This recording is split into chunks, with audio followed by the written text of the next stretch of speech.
Hello everyone, ND એજ્યુકેશનમાં હું નરેશ વાઘેલા આપ સર્વનું હાર્દિક સ્વાગત કરું છું. મિત્રો, આજે આપણે એક નવા ટોપિકનો અભ્યાસ કરવાના છીએ.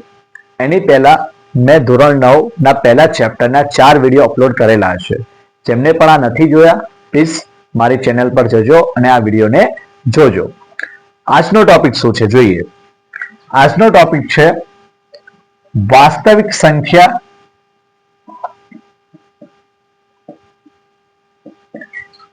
અને તેની દશાંશ અભિવ્યક્તિ. વાસ્તવિક સંખ્યા અને તેની દશાંશ અભિવ્યક્તિ. મિત્રો, વાસ્તવિક સંખ્યાથી તો આપણે બધા પરિચિત છીએ. વાસ્તવિક સંખ્યા કોને કહીએ છીએ? તો સમય સંખ્યા અને અસમય સંખ્યાના સમૂહને. વાસ્તવિક સંખ્યા કોને કહીએ છીએ? સમય સંખ્યા અને અસમય સંખ્યાના સમૂહને. દશાંશ અભિવ્યક્તિ કોને કહેવાય છે? તો એવી સંખ્યાઓ જેને આપણે દશાંશ ચિહ્ન દ્વારા દર્શાવીએ છીએ. ઓકે, દશાંશ અભિવ્યક્તિ એટલે કે એવી સંખ્યાઓ જેને આપણે દશાંશ ચિહ્ન દ્વારા દર્શાવીએ છીએ. આના બે પ્રકાર પડે છે. એક છે શાંત દશાંશ અભિવ્યક્તિ અને બીજી છે અનંત અનાવૃત દશાંશ અભિવ્યક્તિ. શાંત દશાંશ અભિવ્યક્તિ કોને કહેવાય છે? તો કોઈ સંખ્યાને કોઈ સંખ્યા વડે ભાગતા શેષ આપણને 0 મળે. કોઈ સંખ્યાને કોઈ સંખ્યા વડે ભાગતા આપણને શેષ શું મળે? 0 મળે. તો એ સંખ્યાને આપણે શાંત દશાંશ અભિવ્યક્તિ કહીશું. અનંત અનાવૃત દશાંશ અભિવ્યક્તિ કોને કહેવાય? તો કોઈ સંખ્યાને કોઈ સંખ્યા વડે ભાગતા આપણને શેષનું પુનરાવર્તન થતું જોવા મળે. શેષનું શું થાય છે? પુનરાવર્તન થતું જાય છે. તો એને કહેવાય છે અનંત અનાવૃત દશાંશ અભિવ્યક્તિ. બંનેના એક એક એક્ઝામ્પલ આપું છું, ધ્યાનથી સમજજો. કોઈ સંખ્યા છે 7/8 એટલે કે 7/8. તો આપણે કરીએ 7/8. 7 નાના છે, 8 મોટા છે, એટલે આપણે પોઈન્ટ થી કામ ચલાવીશું. એટલે અહીંયા આવશે 0. બરોબર છે? એટલે સંખ્યા બની 70. 64. 70 માંથી 64 જાય તો 6 બચે. રાઈટ? ચલો 0 લગાવીએ. 8 સત્તા 56. 60 માંથી 56 જાય તો 4 બચશે. ચલો 0 લગાવીએ. 8 પંચા 40. ઓકે, તો આપણો જવાબ શું આવ્યો? 0.875. અને શેષ શું વધી? તો શેષ 0 વધી. તો આ જે સંખ્યા છે 7/8, આ જે સંખ્યા છે 7/8 એ શાંત દશાંશ અભિવ્યક્તિ ધરાવે છે. ઓકે, ચલો અનંત અનાવૃત દશાંશ અભિવ્યક્તિ જોઈએ. કોને કહેવાય છે અનંત અનાવૃત દશાંશ અભિવ્યક્તિ? તો આપણે 10/3 આવી એક સંખ્યા લઈએ. ઓકે, તો 10 ને આપણે 3 વડે ભાગવાના છે. ચલો ભાગીએ. 10/3. 3 તાલી 9. 10 માંથી 9 જાય 1. ફરી 0 લગાવે. પોઈન્ટ મૂકીશું એટલે 0 લગાવવો પડશે. 3 તાલી 9. ફરી 1 0 લગાવે. 3 તાલી 9. ફરી 1 0 લગાવે. 3 તાલી 9. ઓકે, આ રીતે સંખ્યા આગળ વધ્યા જ કરે છે. એટલે કે અહીંયા આપણે 3 3 3 3 આગળ મળતા જ જાય છે. ઓકે, એમાં કોઈ શેષ 0 આવતી નથી. અને શેષ શું થાય છે? રિપીટ થાય છે. અહીંયા જો 10 માંથી 9 ગયા 1 આયા. 10 માંથી 9 ગયા 1 આયા. 10 માંથી 9 જશે 1 આવશે. ઓકે, એટલે આપણી જે શેષ છે એ શેષ રિપીટ થયા જ કરે છે. તો આવી જે સંખ્યાઓ છે, એટલે કે આ પ્રકારની જે સંખ્યાઓ મળશે એ સંખ્યાને કહેવાશે અનંત અનાવૃત દશાંશ અભિવ્યક્તિ. ઓકે, આઈ હોપ કે આ બંને ટોપિક સમજ પડ્યા હશે. ચલો હવે આપણે એક્ઝામ્પલ નંબર 6, 7 અને 8 જોવાના છીએ.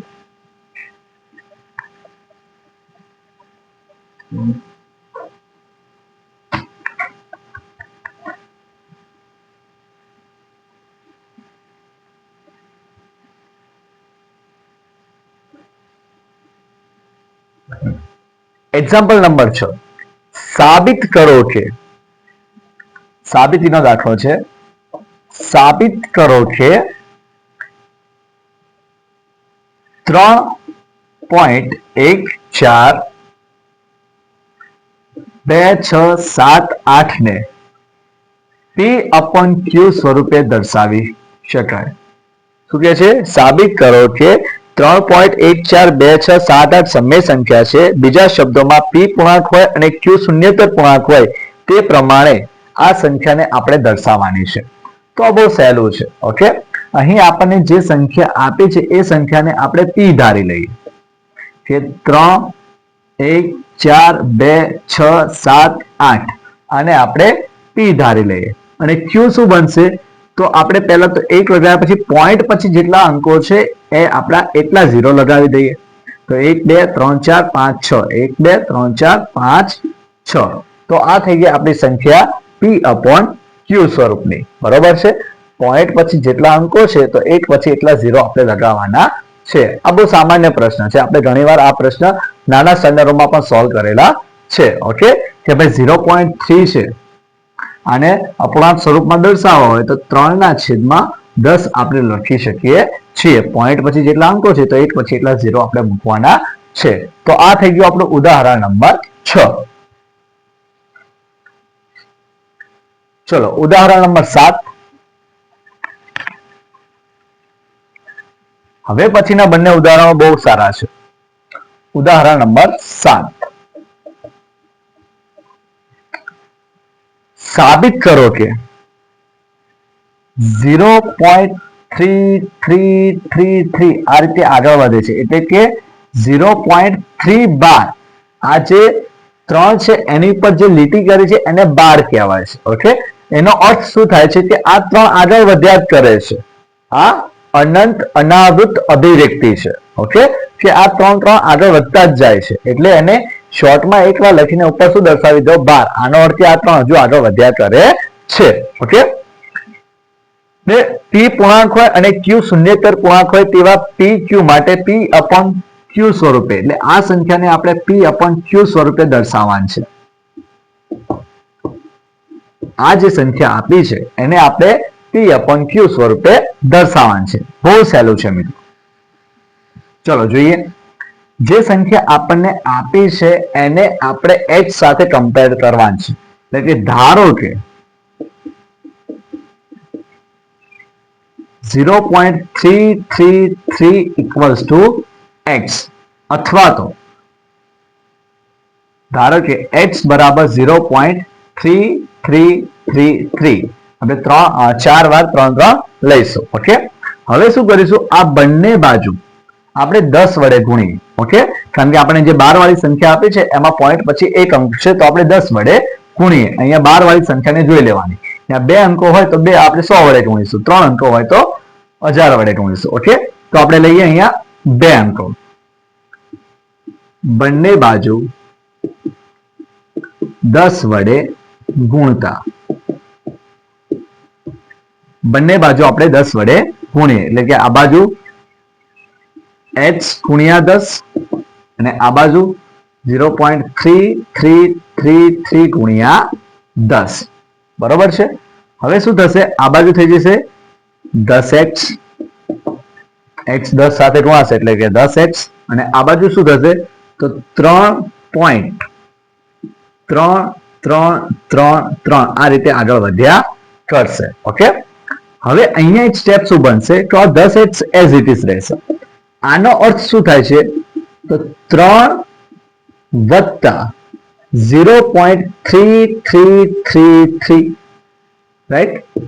3 વત્તા એટલે આપણે 3 ની અંદર 0.3333 ઉમેરતા જઈશું. સમજાય છે? તો આ જ વસ્તુને મેં 2 ભાગમાં લખેલી છે. 3 ને આગળ લઈ લીધા, વચ્ચે વત્તાની નિશાની, અને આપણે 0.3333 લઈ લીધા. ઓકે, હવે અહીંયા જો ધ્યાનથી સમજો. આ જે રકમ છે આ રકમને આપણે શું ધારી છે? x ધારી છે. શું ધારી છે? x ધારી છે. તો 0.333 છે એની જગ્યાએ આપણે x મૂકી શકીએ છીએ. એટલે કે 0.333 ની જગ્યાએ x મૂકતા 0.333 ની જગ્યાએ x મૂકતા ચલો મૂકીએ 10x બરાબર 3 વત્તા x, રાઈટ? આ જે 0.333 થયા હતા એની જગ્યાએ આપણે x ની વેલ્યુ મૂકી દીધી, x મૂકી દીધો છે. હવે x ને આપણે બરોબરની બીજી બાજુ લાવીએ એટલે 10x ઓછા x બરાબર 3. ચલો 10 માંથી એક x ઓછો જાય એટલે કે 9x બરાબર 3. આપણે x ની વેલ્યુ જોઈએ છે તો x બરાબર 3 ના છેદમાં 9. x બરાબર આ 3 છે, આ ગુણાકારમાં છે એટલે 9 જતા રહેશે નીચે એટલે 3 ના છેદમાં 9. તો આ થઈ ગયો આપણો જવાબ. આ જે આપણને સંખ્યા આપી છે એ સંખ્યાને આપણે p/q સ્વરૂપે દર્શાવવાની હતી. તો આ થઈ ગયા p3 અને 9 થઈ ગયા q. તો આપણે એ સંખ્યાને p/q સ્વરૂપે દર્શાવી દીધી છે.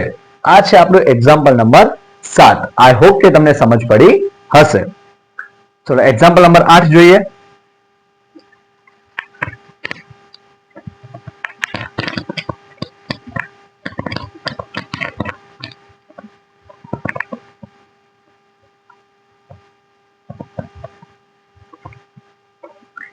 એક્ઝામ્પલ નંબર 8 ની અંદર આપ્યું છે કે સાબિત કરો કે